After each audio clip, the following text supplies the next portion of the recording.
నమస్తే ఫ్రెండ్స్, ఎలా ఉన్నారు? నేను శైలజ. వెల్కమ్ టు మీ శైలజ వ్లాగ్స్.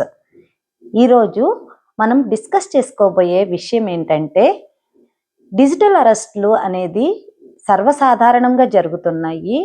ఇలా డిజిటల్ అరెస్ట్ అనేది లేదు అని చెప్పి పోలీసులు ఎంతగానో చెప్తున్నారు. అందువల్ల డిజిటల్ అరెస్ట్ అనేది లేదండి. దయచేసి ఎవరైనా ఫోన్ చేసి మిమ్మల్ని డిజిటల్ అరెస్ట్ చేస్తున్నాము అంటే మాత్రం నమ్మకండి. మీ దగ్గరలో ఉన్న పోలీస్ స్టేషన్ని కాంటాక్ట్ అవ్వండి. ఇది బెంగళూరులో జరిగిన విషయము. ఏమైందంటే, బెంగళూరుకి చెందిన సబితా దాస్ అనే మహిళ సాఫ్ట్వేర్ ఉద్యోగం చేసుకుంటూ తన కొడుకుతో కలిసి బెంగళూరులో నివాసం ఉంటున్నారు. ఆమెకు ఒక కాల్ అయితే వచ్చిందండి. ఇది జూన్లో జరిగిందండి. జూన్లో కొరియర్ అధికారిగా ప్రకటించుకున్న ఒక ఫేక్ పర్సన్ సబితా దాస్కి కాల్ చేసి ఆమె ఆధార్కి లింక్ అయిన ఒక పార్సిల్ వచ్చింది, అది అనుమానాస్పదంగా ఉంది అని చెప్పైతే కాల్ చేశాడు. అది వెంటనే అలా చెప్పి నమ్మించాడు కూడా. అలా చెప్పిన తర్వాత ఆ కాల్ని ముంబై పోలీసు అధికారులుగా చెప్పుకుంటున్న మరో కేటుగాళ్లకు అతను ట్రాన్స్ఫర్ చేయడం అయితే జరిగింది. వాళ్ళు, మేము ముంబై పోలీసులము, మిమ్మల్ని డిజిటల్ అరెస్ట్ చేస్తున్నాము అని అయితే నమ్మబలకడం జరిగింది. ఇలా కాల్ చేసిన పోలీసులు అని చెప్పుకునే నకిలీ కేటుగాళ్ళు ఆమెని డిజిటల్ అరెస్ట్ చేశాము, మీరు ఇది కంప్లీట్ అయ్యే వరకు మీరు ఎవరిని కాంటాక్ట్ చేయకూడదు, అలాగే ఎక్కడికి బయటకు వెళ్ళకూడదు అని అయితే చెప్పారు. అందువల్ల అది కాకుండా తన మొబైల్లో ఒక అప్లికేషన్ అయితే ఇన్స్టాల్ చేశారు. ఒకవేళ బబితా దాస్ అనే ఆమె కనుక వాళ్లకు సహకరించకపోయినట్లయితే తన 10 సంవత్సరాల కొడుకుకి ప్రాబ్లం అవుతుంది, అందువల్ల పూర్తిగా మీరు సహకరించాలి అని అయితే ఆమెని నమ్మబలికారు.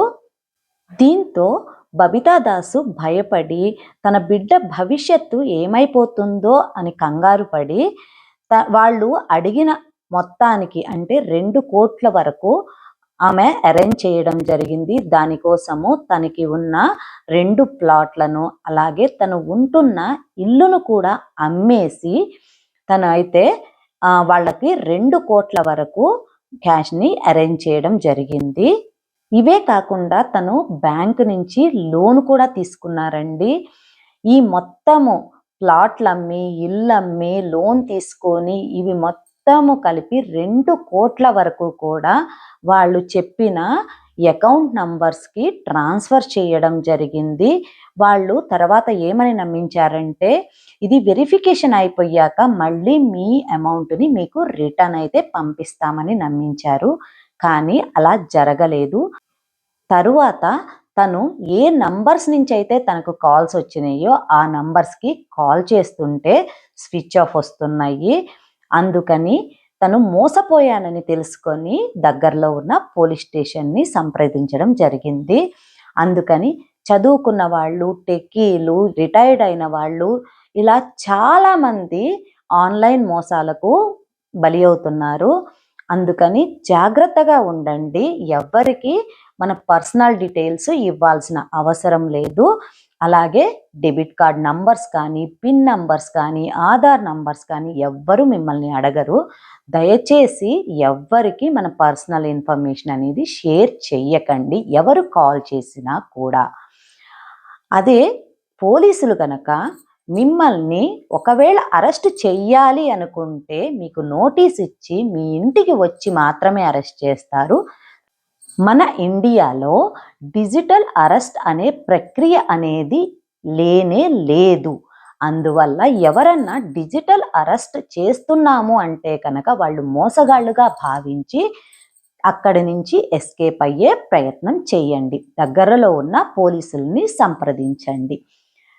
Thanks for watching. Please like, share and subscribe to our channel.